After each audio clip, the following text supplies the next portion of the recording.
그럼 이번 시간은 접근 제어제를 사용하는 이유, 또 취지라고 할 수 있는 것들에 대해서 살펴볼 건데요. 예를 들면 이 은행이 있을 때 그 은행을 하나의 객체라고 우리 생각해 보자는 거예요. 그러면 은행은 고객이 있습니다. 그리고 고객들은 여기 앉아있는 분들이 이 고객이죠. 이분도 고객, 이분도 고객. 그런데 은행은 은행에 창구가 있습니다.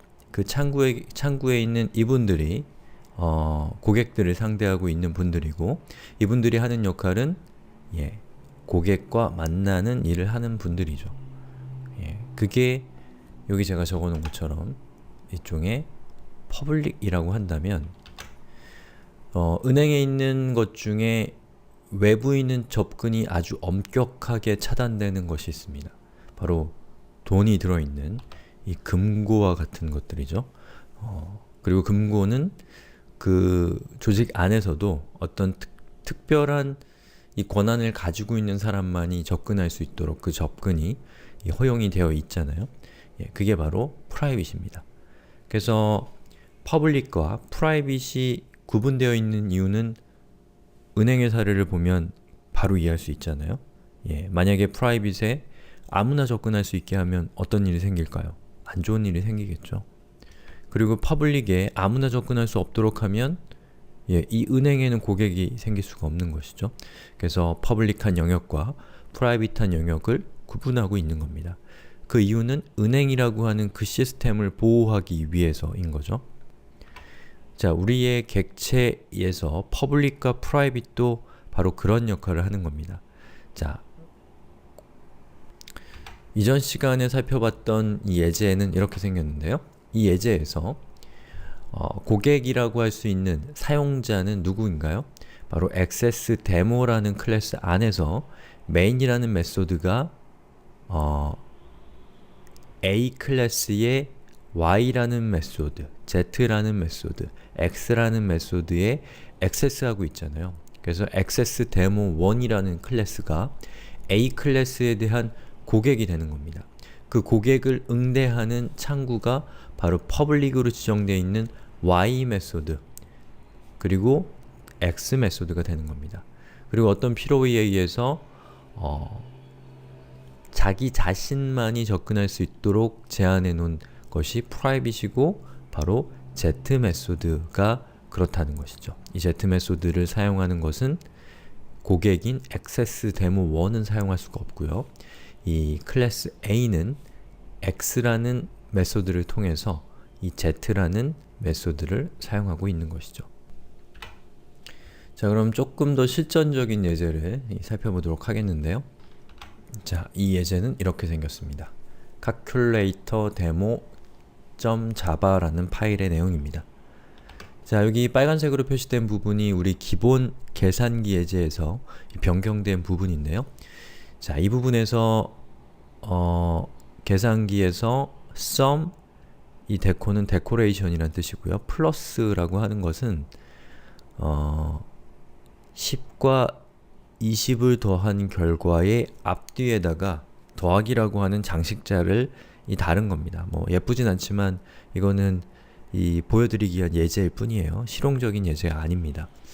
자, 그 다음에 sum deco minus라는 것은 10과 20을 더한 결과의 앞뒤에다가 마이너스를 배치하는 그러한 메소드이고요. 이 메소드의 내용은 보시는 것처럼 system.out.println 그리고 앞에 더하기, 뒤에 더하기 그리고 가운데에 underbar sum 괄호 뭐죠? sum이라는 메소드를 호출하고 있는 것이죠. 그리고 deco 마이너스도 마찬가지로 underbar sum이라는 메소드를 사용하고 있는 겁니다. 즉 sum deco 플러스나 sum deco 마이너스나 합계를 출력한다는 점에서는 동일하지만 각각의 메소드는 어떤 것은 더하기의 장식자, 어떤 것은 빼기의 장식자를 가지고 있다는 점에서는 차이점을 갖고 있는 것이죠. 그리고 이러한 차이점으로 인해서 메소드를 구분하고 있는 겁니다. 이러한 차이점 때문에요. 하지만 그 안에서도 공통적인 것들이 있고 공통적인 것들을 여러분이 따로따로 구현하면 코드의 중복이 발생하고 코드의 중복은 이제 더 이상 얘기하지 않아도 아시는 여러 가지 문제들을 발생시키기 때문에 이 공통적인 부분을 별도의 메소드로 빼놓은 겁니다.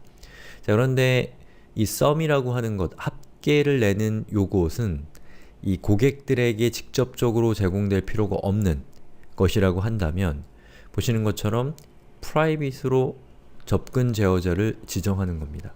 그리고 언더바 sum을 하게 되면 리턴한 값이 이렇게 들어오는 거죠. 그래서 사용자에게는 장식되어 있는 결과만을 출력해야 된다 라는 제약사항이 있는 로직이라고 한다면 장식해서 출력하는 내용은 퍼블릭으로 지정하고 그리고 실제 계산이 일어나는 부분, 내부적으로 사용되는 부분은 프라이빗으로 지정을 해서 사용자들이 내부의 메소드에 접근하는 것을 통제할 수 있다라는 겁니다. 그리고 또 하나 중요한 것은 여러분이 set operands를 했을 때 10과 20이라는 값이 세팅이 되는데요. 자, 그 값은 이 부분에서 지정이 되죠. 그리고 그 값은 다시 여기에 있는 이 전역 변수의 값이 됩니다. 근데 이 전역 변수인 left, right의 값이 기존의 코드와 다르게 private로 지정이 되어 있어요.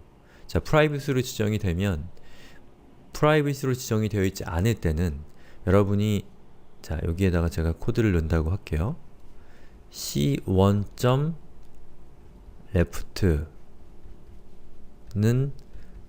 100의 통해서도 이 인스턴스 변수인 left의 값을 여러분이 직접 변경을 시킬 수가 있습니다. 자, 그런데 변수를 직접 변경하게 되면 변수라고 하는 것은 그냥 값이 바뀌는 것일 뿐이기 때문에 이 사용자가 입력하는 어떤 값을 통제할 수가 없습니다. 만약에 이 set operands에 들어갈 수 있는 값이 항상 양수여야 되는 제약상이 있는데 누군가가 음수를 넣어버렸어요. 그러면 이 로직은 이상하게 동작할 수가 있는 것이죠. 바로 그러한 것들을 방지하기 위해서 이 left와 right라고 하는 이 값을 private로 지정하게 되면 자, c1 left는 100이라고 했을 때 이걸 실행해보면 에러를 발생시킵니다. 아예 컴파일을 할 수가 없게 됩니다. 이걸 통해서 얻을 수 있는 것은 사용자가 의도하지 않은 방법으로 내부적인 메소드의 어떤 그 클래스의 상태를 바꾸는 그런 불상사를 막을 수 있다라는 겁니다. 그리고 사용자 입장에서는 사용자는 private는 어차피 자기가 사용할 수 없는 메소드이기 때문에 이것에 대해서는 신경 쓰지 않겠죠. 그리고 public으로 지정되어 있는 메소드들에게만 신경을 집중할 수가 있기 때문에 이 클래스, calculator라고 하는 클래스를 사용자가 받았을 때 calculator를 사용하는 방법이 줄어든다라는 것이죠. 더 적은 매뉴얼로 그 메소드를, 그 클래스를 제어하는 방법을 설명할 수 있다라는 것. 다시 말해서 사용자 입장에서는 사용자가 사용하도록 의도되어 있는 UI들만, 이 UI라고 하면 편히 오는 단어 쓰죠. 사용하도록 되어 있는 인터페이스들만을 사용할 수 있도록 한다라는 것도 private 또 public이라는 것에 차등을 줬을 때 얻을 수 있는 중요한 장점이라고 할 수가 있겠습니다.